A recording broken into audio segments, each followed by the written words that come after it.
Joe Wheeler reads Chasing the Flame by Dingo Smart. Dingo Smart is a sports journalist on a national newspaper. He has 25 years' experience in the industry, and his name isn't really Dingo Smart. The book itself is absolutely genuine, however. The true story of a life-changing decision to leave a dead-end job in England in 1996 to cover the Atlanta Olympics, embarking on a journey that would span 4 years and 3 continents en route to the Sydney Games in the year 2000. It will quickly become apparent that the narrative is male, and I am not. But the author is shy. The language, views and observations in the book are not mine, and are probably best heard after the watershed. You have been warned. Chapter 1. Waking the Dead. I used to go to school with a boy called Brian Sankey. He had flame-red hair and always wore bright, chestnut-coloured sandals that fastened on the side with a silver buckle. Brian Sankey had a nasty habit of picking his nose and wiping the bogies in a circular motion around the toe of his sandals until they were so shiny he could almost see his freckles in the reflection. Afterwards, he would admire his handiwork whilst nibbling at the sticky bits on the end of his fingers. Brian Sankey had the shiniest shoes in school, but inevitably the fewest friends.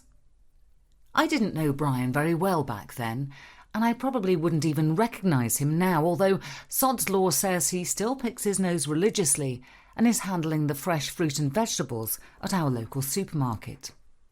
I haven't seen him in 30-odd years, and he has no particular relevance to this story, other than he turned up in a bizarre dream of mine about 2 days after I arrived in Atlanta.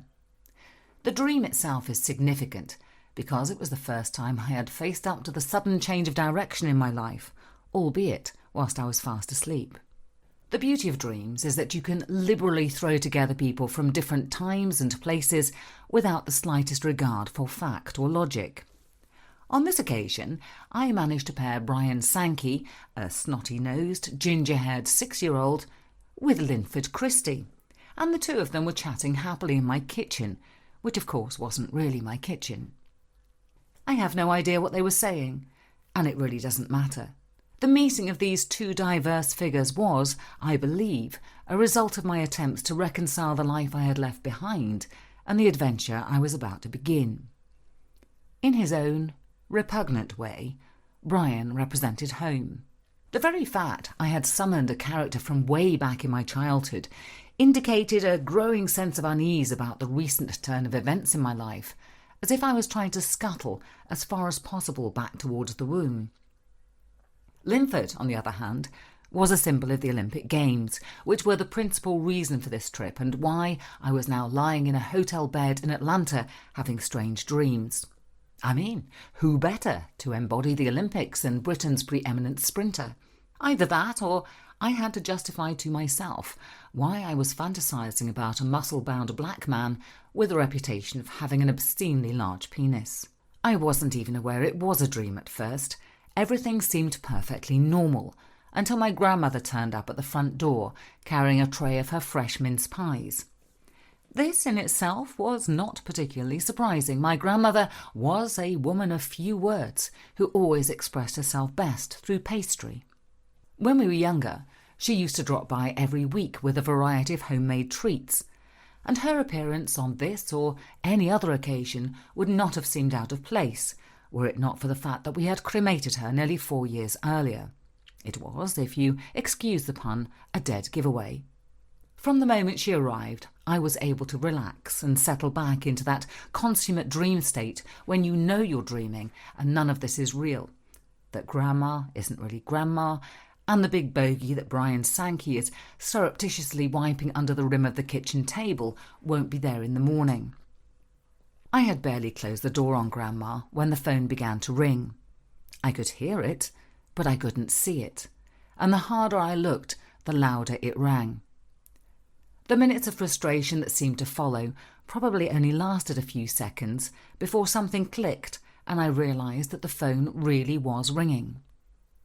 Everybody, at some stage of their lives, experiences that feeling of disorientation when reality interrupts the deepest sleep and drags you awake by degrees, like an elevator stopping at various levels of consciousness.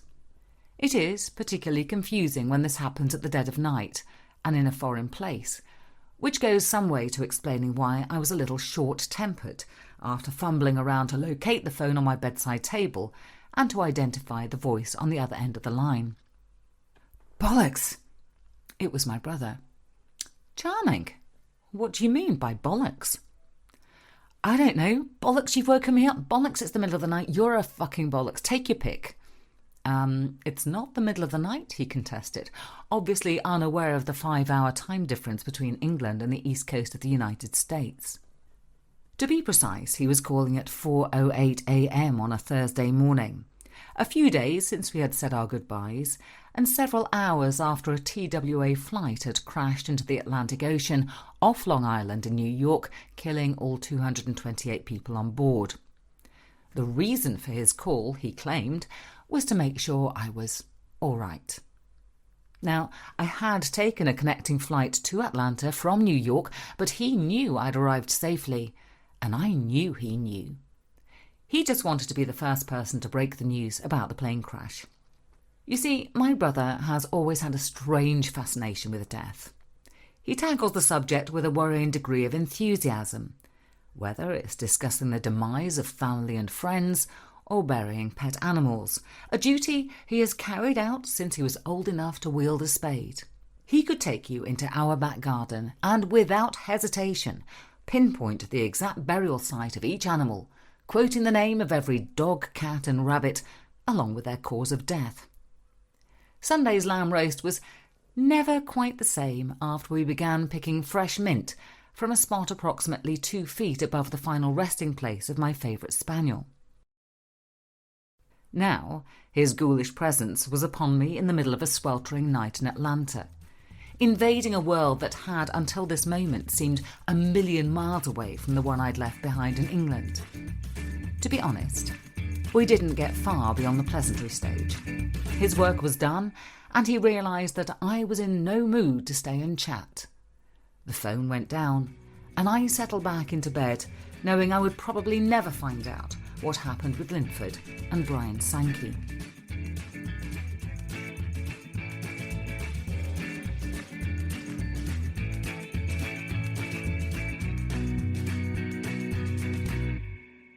My brother had taken a particularly keen interest in this assignment ever since it had come my way in tragic circumstances one Sunday afternoon in the early summer of 1996. A freelance reporter who was going to help cover the Olympics for my newspaper had quite literally dropped dead whilst competing in a fun run. My sports editor at the time was a man of no shame, who had disturbed the poor gentleman's widow in the middle of her mourning, to demand the return of his Olympic press credentials. After all, a replacement had to be found, and soon, because the opening ceremony was only a matter of weeks away. He only gave up on that idea when he realised the press pass wouldn't be valid for anyone other than the person whose name and photograph had been permanently laminated under the front cover. Even then, he insisted on conducting a roll call of the sports desk staff to check if any of us bore even a passing resemblance to the deceased. The man in question was pushing 6'5", with a bad comb-over and one lazy eye, so it was always going to be a bit of a long shot. Even though I'd never met him, I felt sorry for the guy. Because he died, not because of the comb-over. In years to come, I often reflected on the fact that his death had inadvertently given me a new lease of life. Within days of his passing, I began to realise that the Olympics were my chance to escape. To where, I had no idea, other than the adventure would begin in Atlanta. The important thing was it would set me free from the tedious life I'd created for myself. You see, I had always wanted to be a sports reporter, and after stumbling into the business at the age of 18, the novelty of being paid to watch football took a long time to wear off. However, over the years, I found myself drifting further and further away from the press box and into the office. It had been my ambition to travel the world and interview the stars. Instead, I had slipped into the murky waters of sub-editing, nailed to a desk, and working the night shift. In fact, my life had fallen into an endless routine of trips to and from an ugly modern grey office block, home to the newspaper where I had worked for 5 years. Only one side of the office had windows, and it wasn't mine. So I worked with my back to the world, oblivious to whether it was light or dark outside, staring at the sickly brown stains on a blank wall. They say that sub-editors are frustrated writers, or writers who simply can't write very well. I suspect both may have been true in my case. Instead of getting out to report on football games, I became trapped in an artificial world, watching life pass by through the window of my computer monitor as news and pictures filtered in on the press agency wires. My work revolved around designing sports pages and special supplements, writing headlines, rewriting stories, and changing typefaces.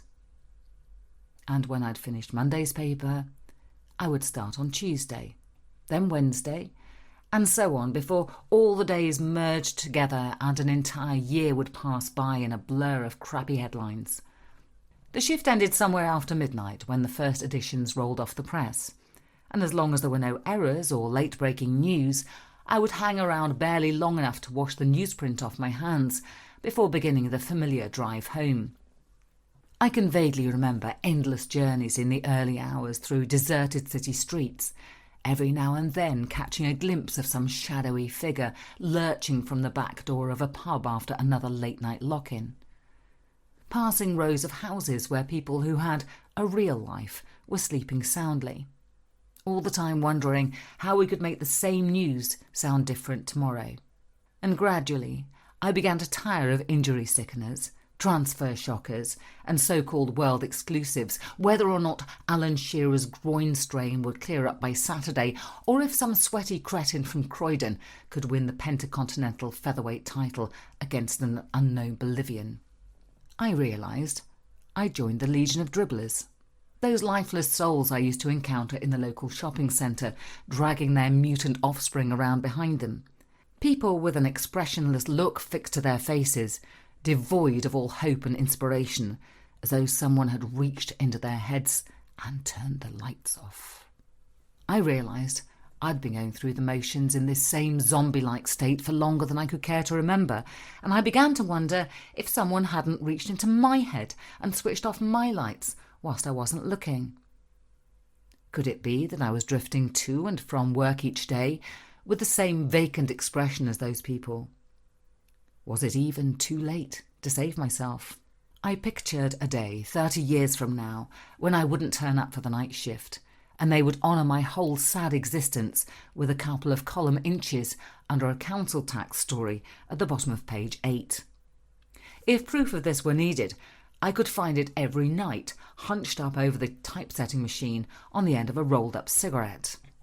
Stanley was in his mid-70s, but looked at least twice that age, a miserable, crabby little man who hadn't been exposed to sunlight since childhood. The skin on his ratty little face was beyond the shrivelled stage, and had turned the same nasty colour as my wall. It was, I always thought, what a Peruvian scrotum would look like if I ever had the misfortune of seeing one at close quarters. Stanley never had anything good to say about life, unless of course you happen to mention the early days. "Do you know how long I've been working in this bloody dump?" he would ask me. Dump was one of the more polite words he used for our office, but I knew he'd passed up the chance to retire numerous times. "I started here when I was 13. In them days the football reporters would write their stories on rolls of paper and send them back here from the stadium by pigeon.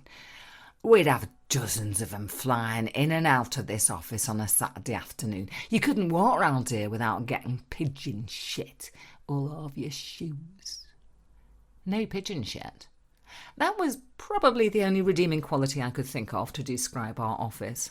Otherwise, it was the same nasty place Stanley had walked into more than 60 years ago, and the same nasty place he'd never leave. Just like the pigeons, Stanley kept coming back for more. But I wouldn't. No, there was more to life than this. The more I thought about it, the more certain I was that it was time to leave the nest and spread my wings. So it was with a sense of destiny that I put myself forward for the Olympic assignment, a realisation that my life was about to change forever. After all, someone had to do it, and under the circumstances, I hoped my boss would have little choice but to say yes. The tough bit would be telling him that I wasn't going to come back afterwards. If you haven't already got someone to do Atlanta, I'll go, I said after summoning the courage one Tuesday evening. Yep, suppose so. Yep, fine. He was never one to waste words. That's great, but what I'm trying to say is I'd like to do it as part of a trip. A long trip. He peered at me over the top of his computer monitor. Meaning? Meaning I want to leave and go travelling for a bit, see the world. For a second he looked almost sorry to lose me. Fine. You sure? Yep, fine. And that was it. My life had changed in less than a minute. Part of me would have preferred him to put up a fight, beg me to stay, or offer me more money, but it was better this way. Within days the arrangements were made, paperwork rushed through, and I was on my way to America. This, I must confess, was the full extent of my plan. I hadn't really thought through what I was going to do when the Olympics were over, or the consequence of my actions, where I would go, how I would get there, or where I would stay. These were important questions, but the fact I had no answers was perhaps the most exciting part of all. For the first time in as long as I could remember, I had no idea what came next or what tomorrow would bring. The weeks leading up to my departure went by in an instant. I really didn't think my life was very complicated until it came to putting it on hold for a while. Much of the time was spent haggling over medical supplies with my mother, who was having palpitations at the thought of seeing her youngest son disappear over the horizon. To read her list of first aid essentials, you'd have thought I was going to help the Red Cross tackle an AIDS epidemic in Mozambique, rather than cover the Olympic Games in one of America's most modern cities. We eventually compromised on a medical kit that was big enough to put Bupa out of business, but I could tell she still wasn't happy. Phrases like murder capital of the world and drive-by shooting began creeping into the conversation as the day of reckoning drew near. I didn't have the heart to ask her what use a Mr. Topsy-Turvy plaster would be in stemming the blood flow from a gaping gunshot wound to the head. By then I was wrestling with the issue of what else to take with me. I was starting to realise the disadvantages of not having a plan. Georgia in midsummer is about as hot as it gets. But where was I going next? Disneyland, yes. The Florida Keys, maybe. But I had visions of Alaskan peaks and the Great Lakes in winter, places where flip-flops really wouldn't do.